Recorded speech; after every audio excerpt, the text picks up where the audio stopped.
All right, let's go. Are you ready to journey back in time with me? Today, we're diving deep into the battles of World War One. Ooh, exciting. Yeah, and using this article, it's called World War One Battles, Timeline, from History.com. And I have a feeling you're going to be fascinated by some of these stories we're going to uncover. Yeah, it's amazing how much there is to learn about this period, even a century later. It's crazy to think about how each battle, no matter how big or small, played a role in shaping the course of the entire 20th century. Yeah, absolutely. To set the stage, this wasn't just like some small conflict. We're talking World War One. It lasted a grueling 4 years, from 1914 to 1918. Wow. And the crazy thing is, it resulted in an estimated 40 million casualties, both military and civilian. It's a tragic reminder of the devastation that war brings, and it's just important to understand how all of these specific events led to such a staggering loss of life. Yeah, 40 million. That's just mind-blowing to me. And I mean, think about it. This war also saw the introduction of all this new technology. Right. Trench warfare, tanks, submarines, airplanes, all of which, of course, changed the face of battle forever. I'm really curious to see how these innovations played out in the actual fighting. Oh, yeah, for sure. We'll definitely see how those technologies evolved throughout the war and how sometimes those advancements actually made the battles even more brutal, which is kind of a crazy thing to think about. Yeah. Okay, let's start with the very first major clash, the Battle of Mons in August 1914. Now, this was the first major European battle since Waterloo, which happened way back in 1815, so over a century earlier. What can you tell us about the significance of this kind of opening battle? Well, the Battle of Mons was part of a series of early engagements that are actually known as the Battles of the Frontier. And basically what was happening here was Germany was trying to execute a rapid sweep through Belgium and then into France. The British forces, though smaller in number, they were highly trained and they put up a really valiant fight at Mons. But ultimately, they were forced to retreat. This German victory set the stage for the war's early phase, a time that was marked by these quick movements and really ambitious offenses. Okay, so even though it was a British defeat, it sounds like the Battle of Mons was still a really critical moment in those opening weeks of the war. Absolutely. It really showed that initial German strategy and kind of highlighted the kind of large-scale clashes that we're going to see become all too common. Got it. Now let's shift our focus over to the Eastern Front. Just a few weeks later, we had the Battle of Tannenberg. This was a decisive German victory against Russia. I understand it wasn't just about military strength. This battle was a really early example of what we now call intelligence warfare. Can you elaborate on that a little? Sure. So what's fascinating about the Battle of Tannenberg is the Germans' use of intercepted radio messages. They had actually cracked the Russian communication codes, which gave them a massive advantage, right? They knew what the Russians were planning and were able to counter their every move. This ability to anticipate their opponent's actions, well, obviously, it led to a resounding German victory and really, I think, solidified the importance of intelligence gathering in modern warfare. Wow, so it was like a high-stakes chess match where the Germans were always one step ahead. That's incredible. And didn't the Germans deliberately choose the name Tannenberg for this battle? Yes, they did. It was a symbolic choice. They wanted to evoke this historic victory against Poland that happened centuries earlier. It really speaks to the complex historical narratives and nationalistic sentiments that fueled the conflict. For the Germans, this wasn't just a battle, it was a chance to right a perceived wrong from the past. So they were playing a bit of a psychological game as well. I guess every advantage counts in war, doesn't it? But then, just a month later, things take a very different turn with the First Battle of the Marne in September 1914. This was a crucial victory for the Allies. It stopped that German advance toward Paris. What were the key factors that led to this Allied success? Well, the First Battle of the Marne was a huge turning point in those early stages of the war. It shattered that initial German hope for a swift victory and forced them to rethink their entire strategy. It also marked, I think, a significant shift in the type of fighting we'd see in World War I. This is where trench warfare really began to take hold as the defining feature of the Western Front. So instead of those rapid movements we saw in the early battles, the war was about to become much more about digging in and holding ground. I can imagine that shift must have been a shock for the soldiers on both sides. Can you paint a picture of what this new reality of trench warfare was actually like? Sure. Imagine millions of soldiers dug into these elaborate trench systems that stretched for miles. They faced each other across this narrow no man's land, a desolate stretch of land littered with barbed wire and constantly bombarded by artillery fire. The conditions in the trenches were absolutely horrific. Mud, rats, disease, and the constant threat of enemy attack. Living in a constant state of fear and uncertainty, surrounded by death and destruction, it took a devastating toll on the soldiers' mental and physical well-being. It's almost impossible to imagine the kind of psychological impact it must have had on those men. And as we move on to the First Battle of Ypres, which started in October 1914, we see just how brutal and costly this new type of warfare could be. Can you tell us more about what was at stake in this battle? Well, the First Battle of Ypres was part of what's known as the Race to the Sea, where both the Allies and the Germans were desperately trying to outmaneuver each other to gain control of crucial ports along the English Channel. These ports were vital for supplies and reinforcements, so control of that coastline was critical. So it was like a high-stakes game of capture the flag, but with horrifying consequences. And from what I understand, the First Battle of Ypres really highlighted the challenges of fighting in these trench conditions. Exactly. Frontal assaults, which had been common in previous wars, proved disastrously costly. Attacking across that open no man's land against entrenched machine guns and artillery resulted in massive casualties for very little ground gained. The battle became an early example of the attritional nature of trench warfare, where victory would come at a terrible price. And tragically, the First Battle of Ypres was just the beginning of a long and bloody stalemate along the Western Front. Yes, this battle really set the stage for the long and grueling years of trench warfare that would come to define World War I. We left off talking about the brutal realities of trench warfare and how that was playing out in those early battles. But as we move further into the timeline, it seems like things only intensified. I'm particularly struck by the sheer length of some of these battles. The Battle of Verdun, for example, raged for almost an entire year from February to December 1916.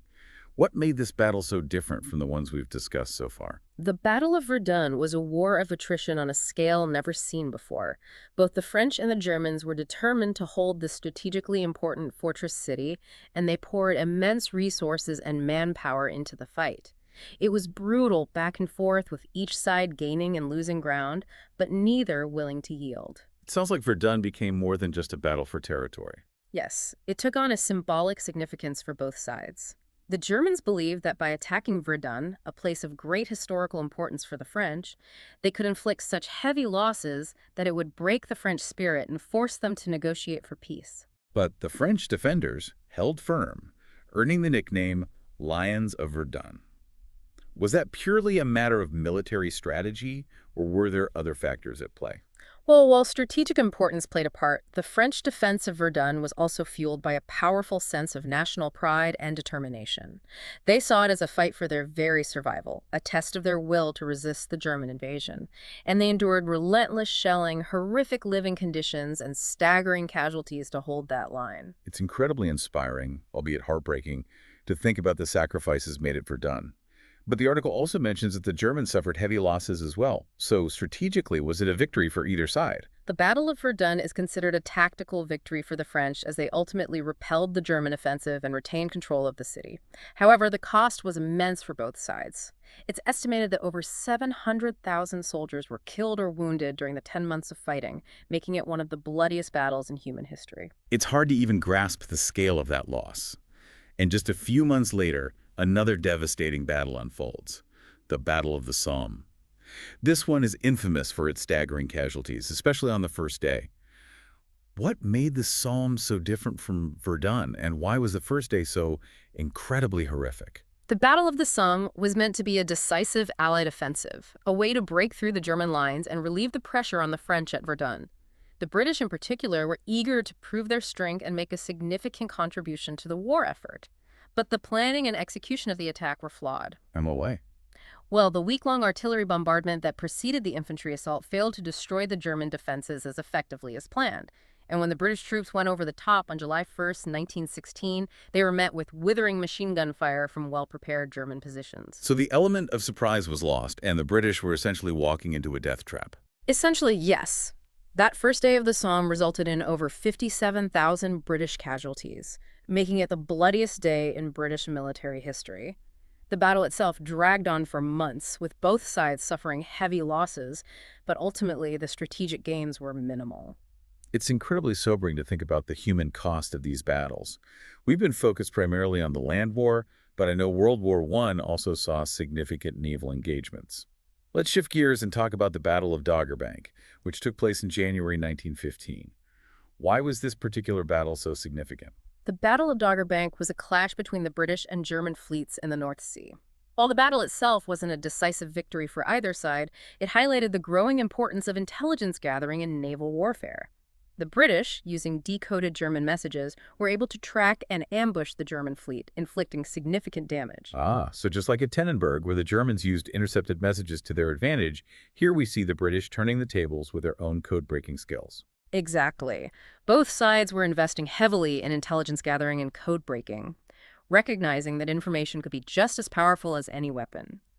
The Battle of Dogger Bank showed that victory at sea could hinge on knowing your enemy's movements before they did. Now, another key naval engagement was the Battle of Gallipoli, which took place between February 1915 and January 1916. This was a major Allied attempt to control a key sea route, the Dardanelles Straits. Why were these straits so crucial? The Dardanelles Straits connect the Mediterranean Sea to the Black Sea, and controlling this narrow waterway would have given the Allies access to Russia, their ally in the east. They hoped to open up a supply line to Russia and potentially knock the Ottoman Empire out of the war. So it was a bold strategic move with potentially huge implications for the war's outcome. But unfortunately for the Allies, it didn't go according to plan, did it? No, the Gallipoli campaign was a disaster for the Allies. They faced fierce resistance from the Ottoman defenders who were well entrenched and fighting on familiar terrain. The terrain itself was incredibly difficult for the attacking forces, with steep cliffs and narrow beaches. It became a bloody stalemate with heavy casualties on both sides. The article mentions that Australian troops suffered especially heavy losses at Gallipoli. Why was that? Australia, as part of the British Empire, sent a large contingent of troops to fight at Gallipoli. These soldiers, known as ANZACs, Australian and New Zealand Army Corps, were thrown into some of the most difficult fighting of the campaign. The heavy losses they endured had a profound impact on Australia, both in terms of the human cost and the sense of national identity that emerged from their sacrifice. It's important to remember that these weren't just battles on a map. Real people from all over the world were fighting and dying in these incredibly harsh conditions. Speaking of large-scale naval battles, we have to talk about the Battle of Jutland, which took place in May and June of 1916. This was the biggest naval clash of the entire war. Can you set the scene for us? The Battle of Jutland was a long-awaited confrontation between the British Grand Fleet and the German High Seas Fleet. Both sides were eager to prove their naval dominance, and over 250 ships and 100,000 men participated in this massive clash. It's hard to imagine a naval battle of that scale. Was there a clear winner? While both sides suffered heavy losses in terms of ships and men, the British managed to maintain control of the North Sea, which was their primary strategic objective. The German fleet, while inflicting significant damage on the British, was forced to retreat and never again seriously challenged British naval dominance. So, even though it wasn't a knockout blow, it was a strategic victory for the British. Why was that control of the North Sea so crucial? British control of the North Sea allowed them to maintain a tight blockade of German ports, which significantly hampered the German war effort. They were able to restrict the flow of supplies and resources to Germany, putting immense pressure on their economy and their ability to sustain the war. Okay, let's go back to the land war, specifically the Italian front, where we have the battles of the Isonzo, which raged for over 2 years, from June 1915 to October 1917. This was another example of the brutal attritional fighting we've been discussing. Can you tell us about the strategic goals and the challenges faced in this region? The battles of the Isonzo were fought along the Isonzo River, which formed part of the border between Italy and Austria-Hungary. The Italians were determined to capture territory from Austria-Hungary, hoping to break through their lines and gain access to key strategic locations. But the fighting took place in incredibly difficult mountainous terrain, and the Austrian defenders were well entrenched and fiercely determined. So yet again, we see the challenges of fighting in unforgiving terrain. What was the outcome of these battles? The battles of the Isonzo were a series of 12 battles, with very little ground gained and incredibly heavy losses on both sides. The Italians launched repeated offensives, but the Austrian defenses held firm, and each attack resulted in thousands of casualties. The battles became symbolic of the futility of trench warfare and the devastating human cost of this conflict. It seems like at this point in the war, breakthrough victories were incredibly difficult to achieve. Was anyone looking at new tactics or technologies to try and break the stalemate? The stalemate on the Western Front was forcing both sides to think creatively and explore new ways to gain an advantage. We'll see that playing out in some of the later battles as new weapons and tactics are put to the test. So we left off talking about the battles of the Isonzo and just how difficult it was to break the stalemate. But as we move into 1917, there are some really key turning points that start to shift the tide of the war. One of those is the Third Battle of Ypres, also known as Passchendaele, which took place between July and November of 1917. What made this battle so significant, and why has it become so infamous? The Third Battle of Ypres was another British-led offensive, and it was aimed at breaking through German lines in Flanders, Belgium. The thing is, it was fought in some of the most horrific conditions imaginable. Weeks of heavy rain had turned the battlefield into this muddy quagmire. It made movement nearly impossible, and it created a truly nightmarish landscape. I've seen photographs of Passchendaele, and it's just hard to believe that men could even fight in that kind of environment. It must have been so demoralizing. It was. The mud was so deep in places that men and horses would literally drown in it.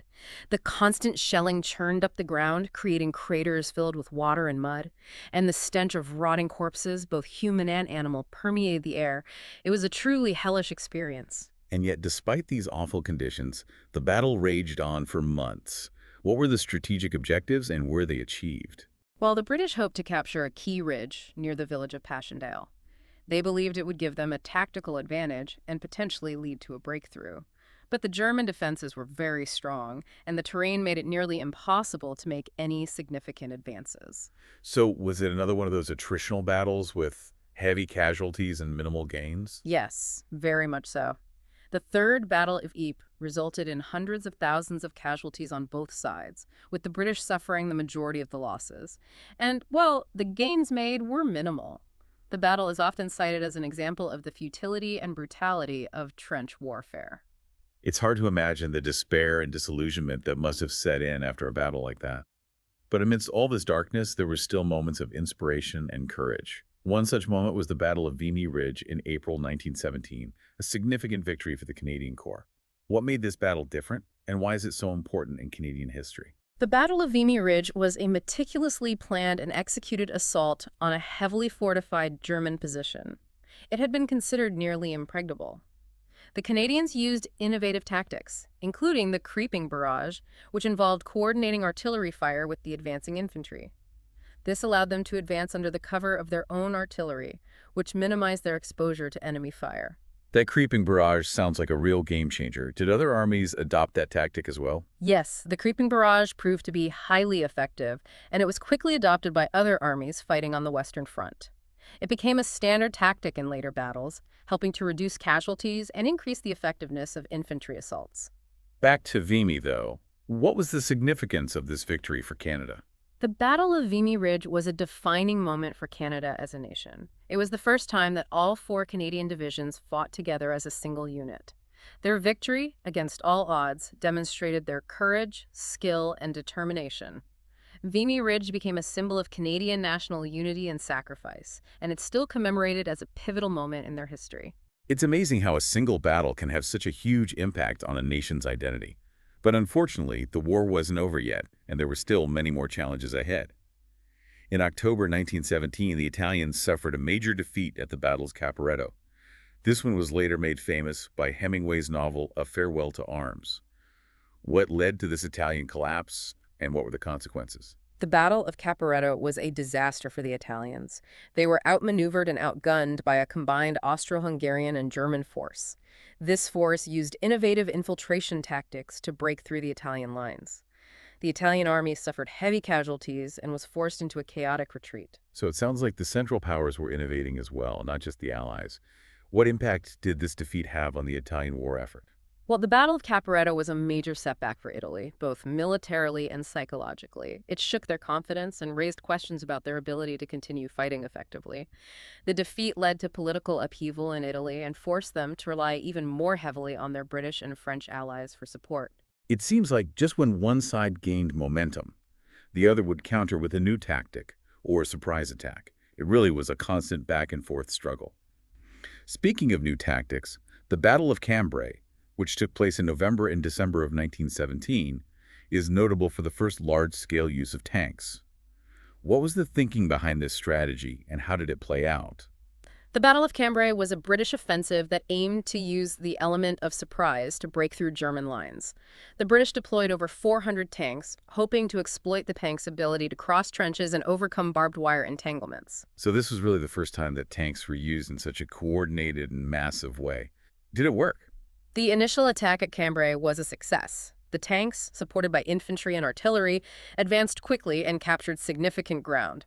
However, the British were unable to exploit their initial gains, and the Germans quickly regrouped and launched a fierce counterattack, recapturing much of the lost territory. So while it wasn't the decisive victory they hoped for, it did demonstrate the potential of tanks as a game-changing weapon. Absolutely. The Battle of Cambrai showed that tanks, when used properly, could break the stalemate of trench warfare. It marked a turning point in military thinking and paved the way for the development of more advanced tank tactics in the years to come. As we enter 1918, the final year of the war, it feels like both sides are reaching their breaking point. Germany, facing a growing manpower shortage and dwindling resources, launches a series of desperate offensives in the spring of 1918, hoping to score a decisive victory before American reinforcements arrive in full force. One of these offensives was the Second Battle of the Somme, which took place in March and April of 1918. What were the German objectives in this battle? The Second Battle of the Somme was part of a larger German offensive known as the Spring Offensive, or the Ludendorff Offensive, named after the German general who masterminded it. The Germans aimed to capture the strategically important city of Amiens, hoping to split the British and French forces and drive a wedge between them. They believed a swift and decisive victory was their only chance to win the war. So the stakes were incredibly high. What was the outcome of this desperate gamble? The Second Battle of the Somme was a fierce and bloody affair with heavy casualties on both sides. The Germans achieved some initial success, pushing the Allied lines back several miles, but their advance was eventually halted by stiff resistance, logistical problems, and a growing shortage of manpower. So despite their initial gains, the Germans couldn't quite pull off that decisive victory they needed. No. The Second Battle of the Somme, like many of the battles before it, devolved into a bloody stalemate. And while the Germans would launch several more offensives in the spring of 1918, they would ultimately fail to achieve their strategic objectives. It's like they were running out of steam, both literally and figuratively. Their resources were dwindling, their soldiers were exhausted, and the arrival of fresh American troops was tilting the balance of power toward the Allies. Yes, the momentum was shifting. The failure of the Spring Offensive marked a turning point in the war. From that point on, it was clear that Germany was fighting a losing battle. And as the tide turned decisively in favor of the Allies, they launched a series of counteroffensives, including the Second Battle of the Marne, which took place in July of 1918. This was the last major German offensive of the war, and it ended in a resounding defeat. What were the key factors that led to this Allied victory? The Second Battle of the Marne was a well-coordinated Allied effort. It involved French, American, and British forces. They used a combination of innovative tactics, including the use of tanks and air power to repel the German attack and inflict heavy casualties. The German army, exhausted and demoralized after months of offensive operations, was simply unable to withstand the Allied onslaught. So this was really the beginning of the end for Germany. Yes, the Second Battle of the Marne marked a decisive turning point in the war. It shattered German hopes for victory and signaled the beginning of their final retreat. And with the Germans on the back foot, the Allies pressed their advantage, launching a series of offensives that would eventually drive the Germans back to their own borders. One of these offensives was the Battle of Amiens, which began in August of 1918. What made this battle so significant? The Battle of Amiens is often referred to as the Black Day of the German army. It was a brilliantly executed Allied attack led by British, Canadian, Australian, and French forces, supported by tanks and aircraft. They achieved a stunning breakthrough, advancing 8 miles on the first day and inflicting heavy losses on the German defenders. Wow, 8 miles. That's an incredible advance, especially considering how bogged down the fighting had been for so long. It was. The Battle of Amiens marked a decisive shift in the war's momentum. The German army, already weakened by months of fighting, was reeling from this defeat. Their morale was shattered, and their ability to resist the Allied advance was crumbling. And as the Allies continued to press their advantage, they launched another major offensive in September of 1918, the Meuse-Argonne Offensive. This one involved over 1 million American soldiers, and it was the largest and deadliest operation for the American Expeditionary Forces in World War I. What were the strategic objectives of this massive offensive? The Meuse-Argonne offensive was a complex operation aimed at breaking through the German lines in northeastern France and capturing a key rail hub that supplied the German army. It was a challenging campaign, fought in difficult terrain against determined German defenders. And it came at a high cost, didn't it? Yes, the fighting in the Meuse-Argonne forest was incredibly intense. The American troops, though inexperienced, fought with great courage and determination, but they also suffered heavy casualties. Over 26,000 American soldiers were killed in action during this offensive, a testament to the ferocity of the fighting. It's a stark reminder that even as victory seemed within reach, the cost of war remained incredibly high. But the Meuse-Argonne offensive, along with other Allied offensives, continued to push the Germans back, and by November of 1918, it was clear that Germany was defeated. There was one final battle, however, that bookends our journey through the battles of World War I. The Battle of Mons, fought on the very last day of the war, November 11, 1918. It's a strange coincidence that the war began and ended with a battle in the same location. The Battle of Mons on Armistice Day is a poignant end to our story. The Canadian Corps, who had fought so valiantly at Vimy Ridge, captured the city from the Germans just hours before the armistice came into effect. It was a bittersweet victory, overshadowed by the immense loss of life on both sides. It's hard to imagine what it must have been like for those soldiers, fighting and dying on the very last day of the war, knowing that peace was just hours away. It's a reminder of the unpredictable nature of war and the tragic fact that even in the final moments, lives are lost. But it's also a reminder of the resilience of the human spirit and the enduring hope for peace. Well, we've covered a lot of ground in this deep dive into the battles of World War I. It's been a journey through some of the most horrific and inspiring moments in human history. What are some of the key takeaways that you hope our listener will remember from this exploration of the Great War? I think one of the most important things to remember is that behind every battle, every statistic, there were real people, millions of them, whose lives were forever changed by this conflict. The battles themselves were not just clashes of armies, but clashes of ideologies, of empires, and ultimately of human will. And while the war ended over a century ago, its legacy continues to shape our world today. Absolutely. It's a reminder that we must always strive for peace, understanding, and diplomacy to avoid repeating the mistakes of the past. And it's a reminder to honor the sacrifices of those who fought and died in this terrible conflict so that their stories are never forgotten. Thank you for taking us on this journey through the battles of World War I. It's been an eye-opening and thought-provoking experience. It's been my pleasure. I'm your host, and this has been The Deep Dive. We'll see you next time.